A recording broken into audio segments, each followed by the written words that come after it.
GlobalX is a huge investment ETF family comprised of over 93 different ETFs. Of those, 30 are income-producing ETFs. And of those 30, 27 have at least a 1-year history. And in this video, you guessed it, I tested every single one of them.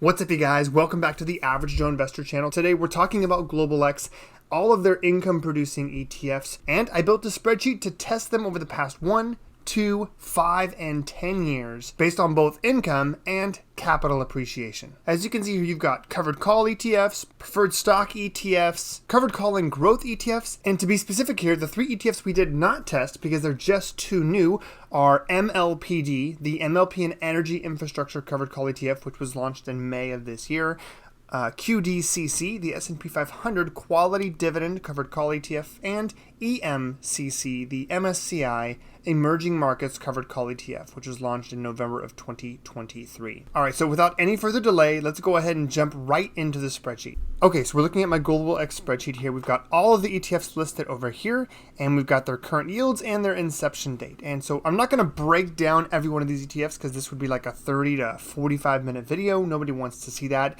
But I did in the spreadsheet include all the hyperlinks, and I'll explain how you can get access to this spreadsheet a little bit later. So based in order of inception date here, we'll just go based on that. We've got the oldest ones being SDIV, or the Super Dividend ETF, MLPA, the MLP ETF, SPFF, the Super Income Preferred ETF, DIV, the Super Dividend US ETF, XYLD, the S&P 500 Covered Call ETF, MLPX, the MLP and Energy Infrastructure ETF, and then QYLD, the Nasdaq 100 Covered Call ETF, which we've talked about before. So in total, these all had a 10-year history here. 1, 2, 3, 4, 5, 6, 7 of them. Then we had an additional, let's see here, all the way through right here. These additional 1, 2, 3, 4, 5, 6, 7 had a 5-year history. So we tested them on a 5-year history. Then we had these right here, which had a 2-year history. That's 1, 2, 3, 4, 5, 6 of them. And then the remaining 1, 2, 3, 4, 5, 6, 7 of them had at least a 1-year history. One of them just barely snuck in here, the Dow 30 Covered Call and Growth ETF. And if you sort by yield, I thought this was fascinating. The top yielding ETF was not QYLD, it was actually QRMI, which we recently talked about and had some pretty negative things to say about that ETF actually. Then QYLE, which is the Nasdaq 100 ESG Covered Call ETF, followed by QYLD and RYLD, and then XRMI.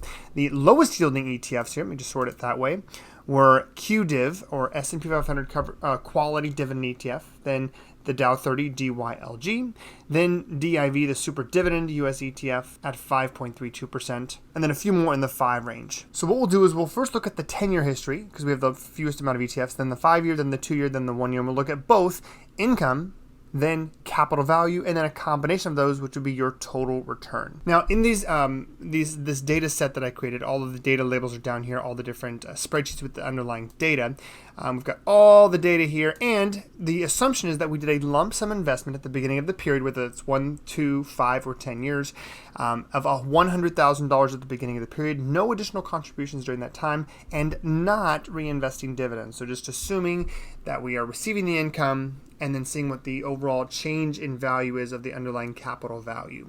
So let's go back over here, and we've got some spreadsheets, or some graphs to look at as well once we're done. So first off, we're going to take a look here at the 10-year return only. Here are the 10-year results. We only have, like I said, these 7 right here. The very top producing income investment of those lists was QYLD, the Nasdaq 100 Covered Call ETF, which had $90,000 distributed in 10 years, followed by XYLD at $71,000. And then we had a few in the middle here, SPFF, SDIV, and DIV.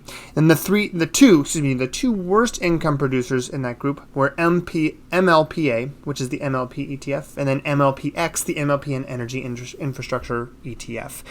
Now, if we look at capital value, though, it's a little bit of a different story.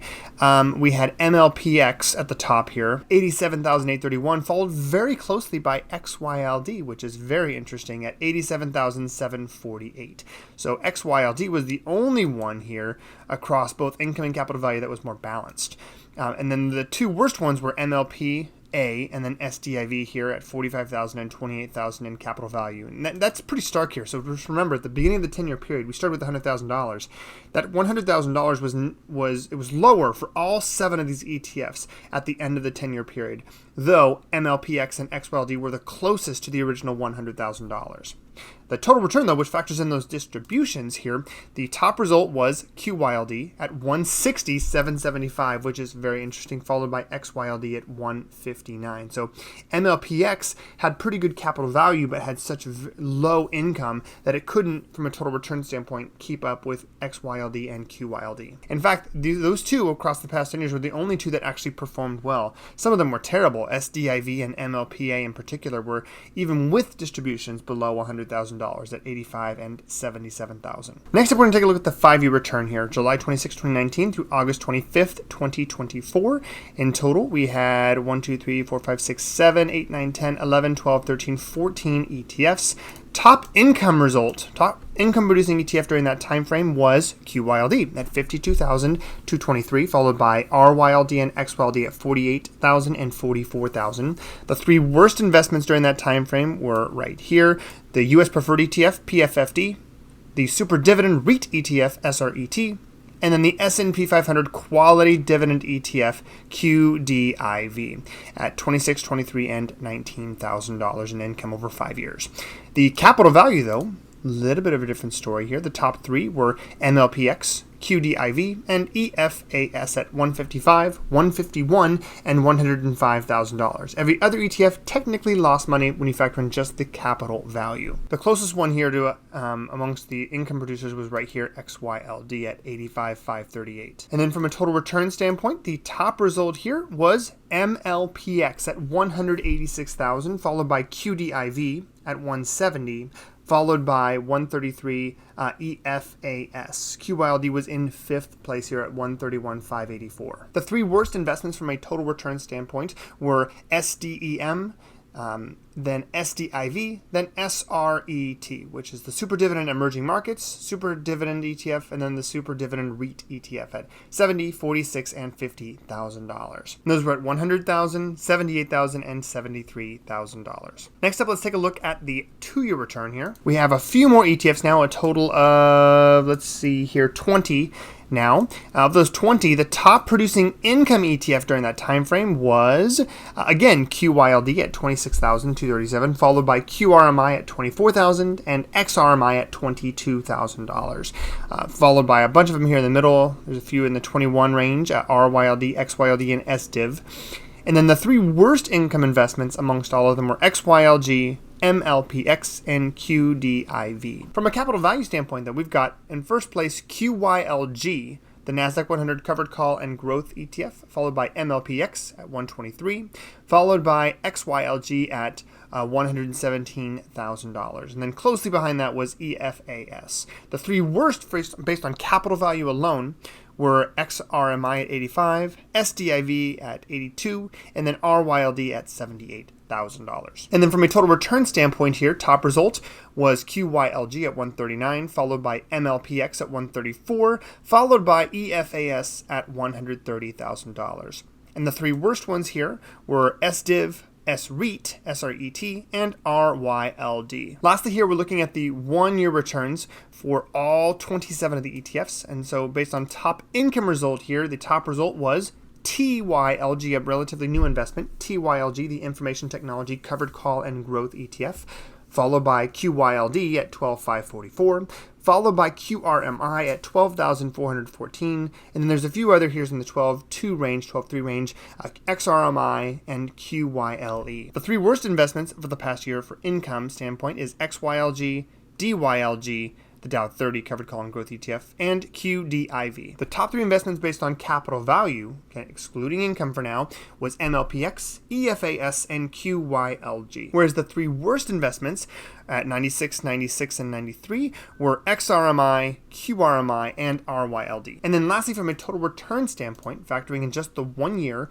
all distributions and capital value increases. Total 4 here were MLPX, EFAS, QYLG, and TYLG at 132, 124, 122, and 121,000. All right, let's take a look at some of the graphs here. So I've got a graph for the capital value plus distributions and income across all 4 timeframes. So here's the 10-year review of just capital value. We've got 7 different graphs here. We've got purple, red, green, yellow, light pink, or pink, lighter, darker green, excuse me, and then a blue. ETFs are listed up here in the legend. And you'll notice here that this is the period of 2014 through 2024. And you can see along this time frame that there's clear differentiation between the capital value here. And the dark purple, the XYLD, clearly outperforms the others on just capital value alone, and was outperforming red, which is QYLD here. In blue in particular looks terrible during this time frame, which is MLPA way down here. And then in pink also, SDIV also performed very poorly based on just the capital value.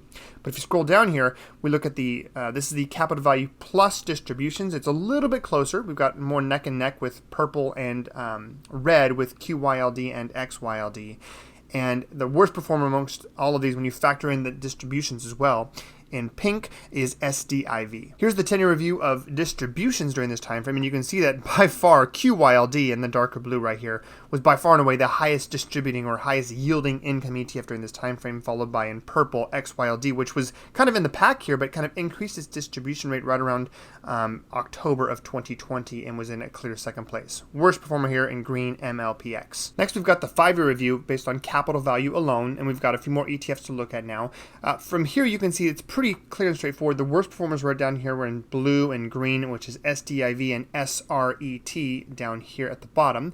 And then at the top 2 performing ones were in the lighter blue, which is QDIV, and then in green was MLPX based on capital value. The rest were kind of stuck here in the middle. And if we look at the with distributions, though, it's a little bit of a different story. We've got in green, it's also MLPX in green. We've got in blue QDIV. The rest are kind of stuck here in the middle, even when you factor in the distributions. And then the same 2 are at the bottom down here, SDIV and SRET. Then we have the 5-year review with distributions as well. And in the top 2 here are the same ones. We've got in the dark blue, we've got QYLD at 22 during that 5-year time frame. Up here at the very tippity top, it was $52,000 for QYLD, followed by RYLD at $48,000. And then XYLD at $43,000, which was by far and away the highest yielding income ETFs during this 5-year time frame. The clear low income performer here was QDIV. Here's the 2-year review, 2022 through 2024, just capital value, not including distributions. We've got another couple, 6 or 7 ETFs to add to this list for the 2-year review, so in total I believe 20 of them. QYLD was the top value here amongst all of them. Started at 100, ended at 127, followed in green by MLPX. There was quite a few in between here down, ranging from as low as, way down here at the bottom was RYLD at only about $80,000. And then there's quite a few in between, between 80,000 up to as high as 110, 115,000. But again, we also want to make sure we're factoring in distributions because we want to look at the total returns. Top result here was QYLD in pink.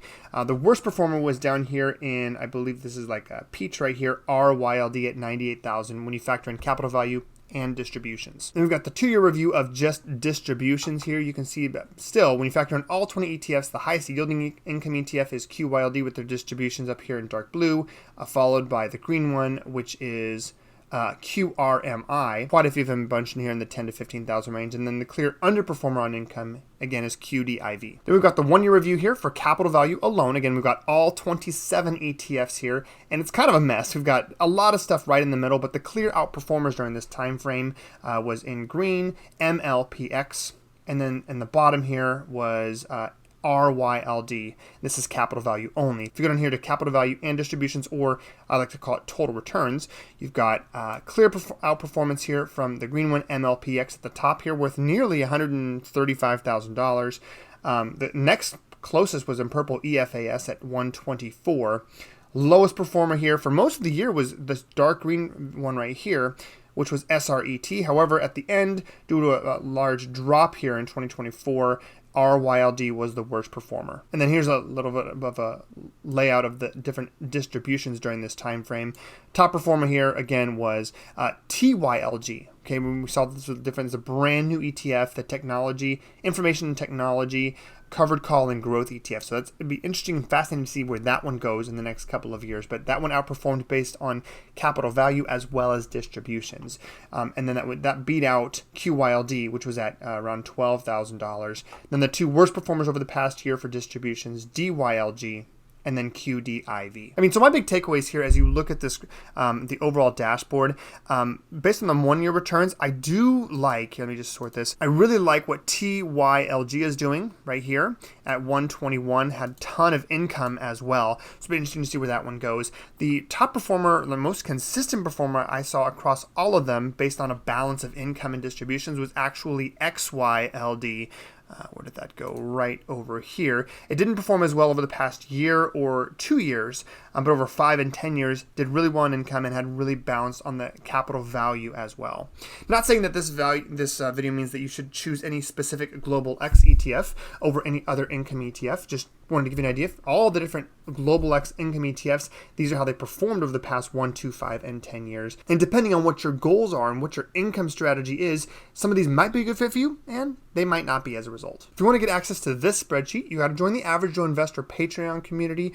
There's a link down in the description below. Tons of value. You get access to all the spreadsheets. You get access to, depending on the tier, the Average Joe Investor Patreon community, where there's a ton of DIY investors generating cash flow for their own portfolio. So much to learn there. Again, if you want to learn more, check out the link down in the description below. And you can also get access to me one-on-one to go over questions or concerns you have, how to potentially develop an income portfolio for you as well. Make sure to leave your 2 cents down in the comments below. It's my goal to respond to as many of these comments as possible on the day I post a new video.